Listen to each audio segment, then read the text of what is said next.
بسم الله الرحمن الرحيم، وصلاة وسلاما على سيد الأولين والآخرين وقائد الغر المحجلين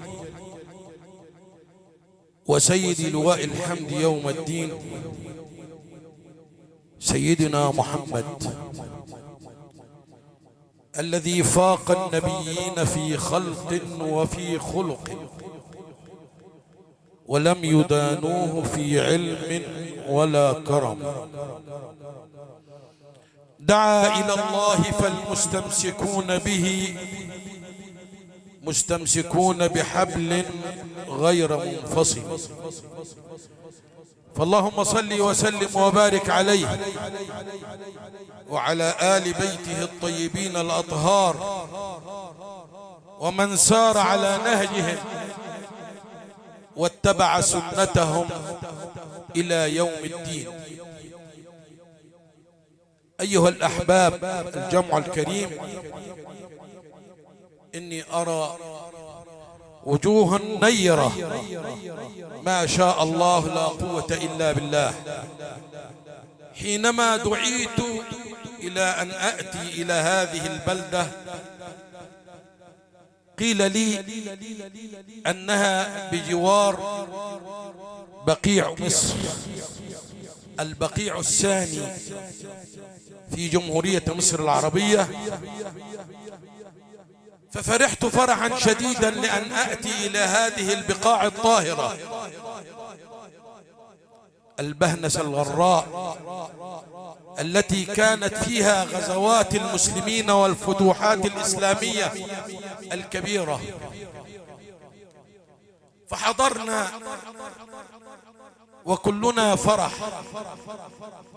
ونحن بجوار هذه البقعة الطاهرة، وتفاجأنا أننا في أفراح. فكنت أريد أن أتحدث عن الولاية وعن الأذكار وعن التصوف، ولكن لكل مقام مقال. فنحن في فرح زواج أخ لنا في هذا الاحتفال العظيم.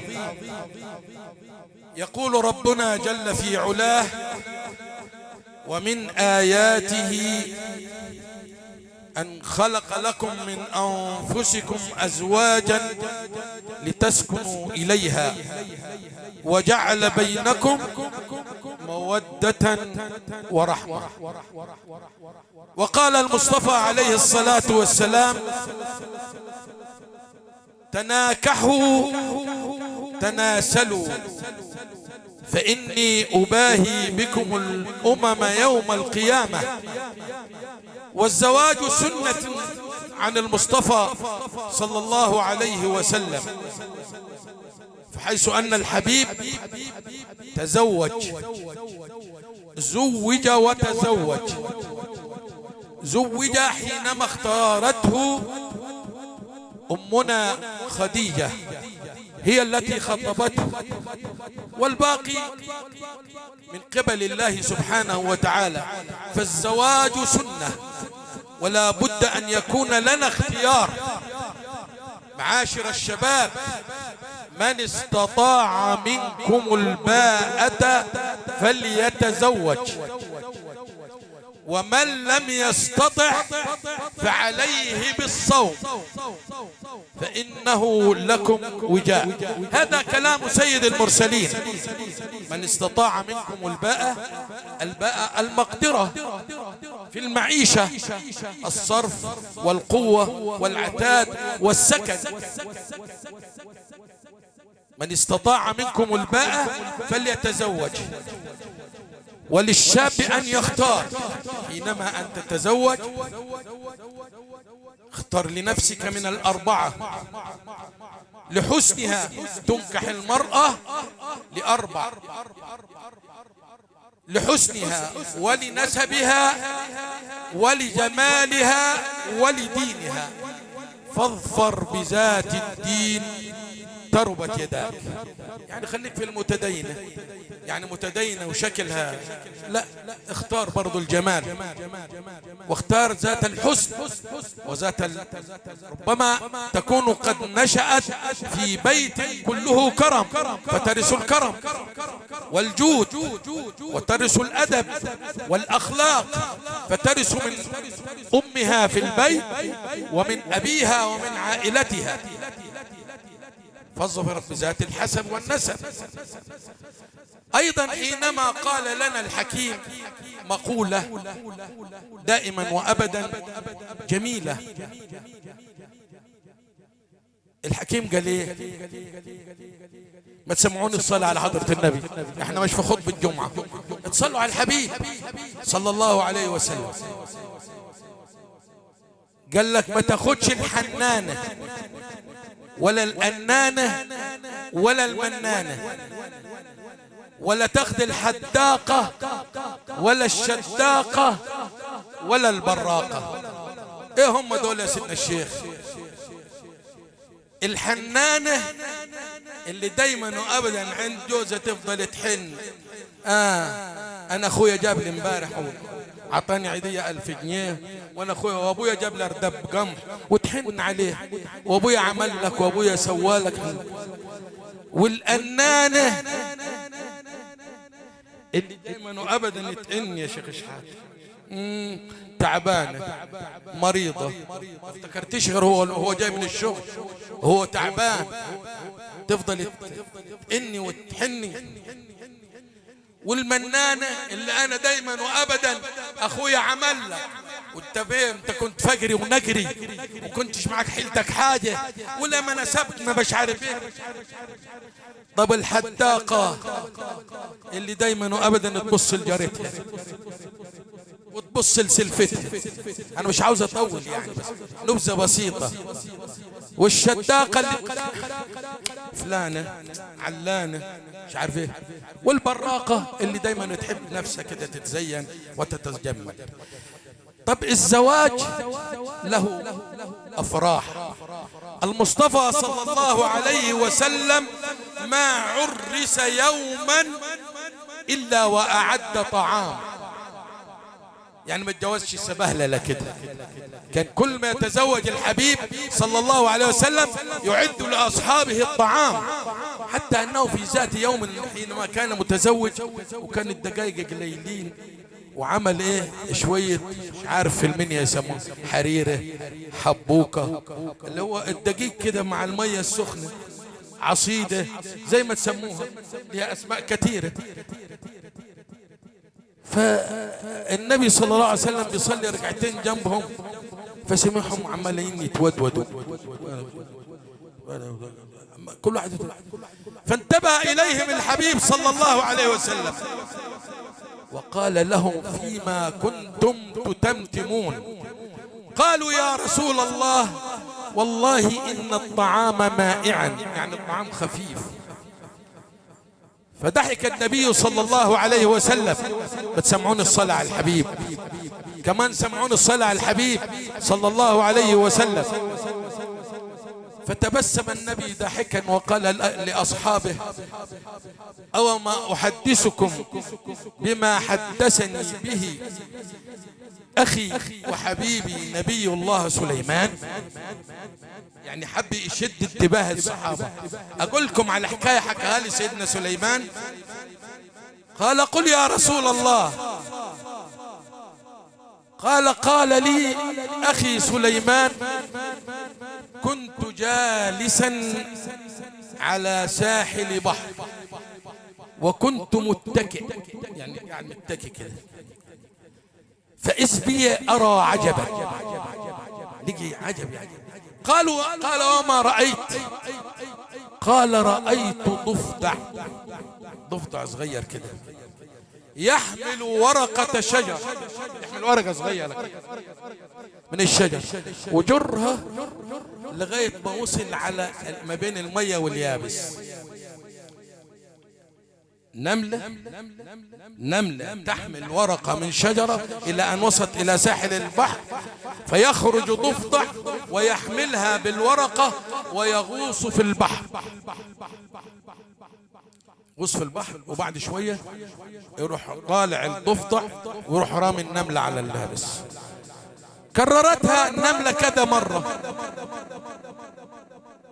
فأوقفها سيدنا سليمان، وهو كان يعلم منطق الطير والحيوان وكل شيء سخره الله لسيدنا سليمان. قفي أيتها النملة، ماذا كنت تصنعين؟ قالت له يا نبي الله إن الله سخرني أن أحمل هذه الورقة من الشجرة أذهب بها فيخرج ملك في صورة ضفدع. ربنا سخر عمل الضفدع، الملك ده ضفدع يحمل النملة ويغوص بها في قاع البحر، فأصل إلى أن أصل إلى صخرة فتنفتح الصخرة ويخرج منها دودة فألقي الورقة وتنقفل الصخرة، وهكذا سخرني الله لرزقها. الله أكبر. وهنا يقول القرآن الكريم بسم الله الرحمن الرحيم: وما من دابة في الأرض إلا على الله رزقها ويعلم مستقرها ومستودعها كل في كتاب مبين. ده القرآن عشان نتعظ ونتعلم. يبقى إذن نحتفل في الزواج بالقرآن، بإطعام الطعام، بلقاء الأحباب، بالتزاور، بالتصافح، بالتسامح. هذا هو الموضوع الأولاني، وأبارك للعريس ولأهله. النقطة الثانية التي أردت أن أتحدث عنها وهي ملأت أركان العالم الإسلامي كله، ألا وهو موضوع التصوف. التصوف هو لب الدين، هو لب الدين، التصوف الحق، التصوف الحق.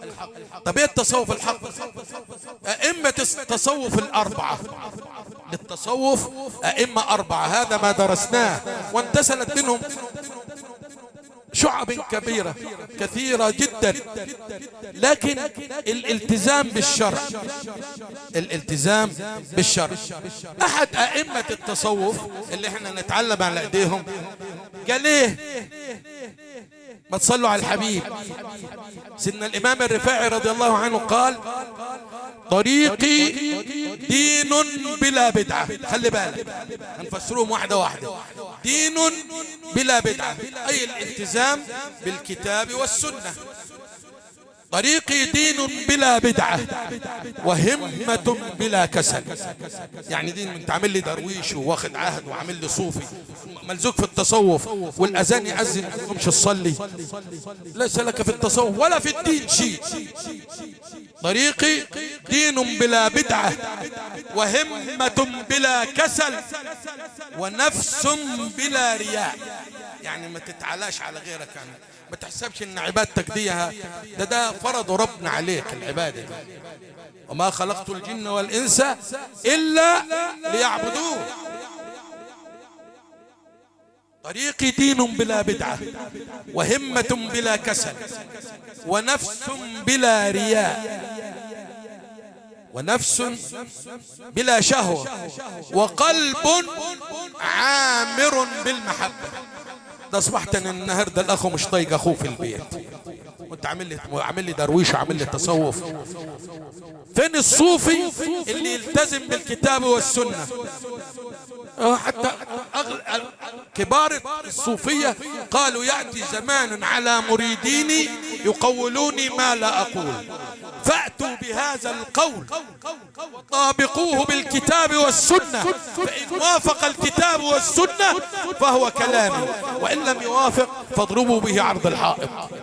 ده سيدنا النبي صلى الله عليه وسلم بيقول: إذا رأيتم الرجل يعتاد المساجد فاشهدوا له بالإيمان. وانت تقول لك لا، ولا واحد يقول لك يا عم لا مالكش دعوه بيه، انت يصلي في الكعبة. يصلي في الكعبة ايه؟ صوفي ايه وبتاع ايه سيدنا النبي صلى الله عليه وسلم كان يقوم الليل حتى تورمت قدماه. طيب التصوف او الصوفية بيلتزموا بالأحزاب والأوراد. الأحزاب هي عشان الناس تبقى فاهمة، ده قرآن وتسبيح وذكر ودعاء وصلاة على النبي. مش كل الأحزاب كده، كل الأحزاب أولها قرآن وسطها ذكر وتسبيح وصلاة على حبيب صلى الله عليه وسلم. طب أنت تقول أنت أنا تابع طريقة، يقول لك إبراهيمية. طب سيدي أحمد، سيدي إبراهيم الدسوقي حافظ، أنت رفاعي، أنت خليلي، أنت كذا. يا أخي احفظ الأستاذ. أنا لما يكون لي أستاذ أحفظ منه حتى كلمة. يبقى لابد أن ألتزم كمتصوف ولا أدعي. ما ادعيش أنت تدعي على غيرك، لا، لك درجات، والحضر درجات، والذكر درجات، والكلام لو أردت أن أتحدث، ولكن المجال لا يسمح. فأردت أن أنبه وأبارك أولا للعروسين، ثم بعد ذلك أرحب بكم وبهذه الوجوه النيرة، وأكرمنا الله بزيارتكم، فنشكر الله على ذلك أننا أتينا من سوهاج وأسيوط لنصل إليكم. فكل عام وأنتم بخير، وعقبال فرح أولادكم جميعا، وربنا يبارك فيكم وجزاكم الله خير لحسن الاستماع. والسلام عليكم ورحمة الله وبركاته. بارك الله فيك مولانا. والآن مع وارث المدرسة المنشاوية الشيخ وليد إبراهيم محمد السيد القاضي قرآن كريم، وبعد القرآن مباشرة المديح في حضرة النبي صلى الله عليه وسلم من الشيخ سيد الشريف. تفضل يا مولانا.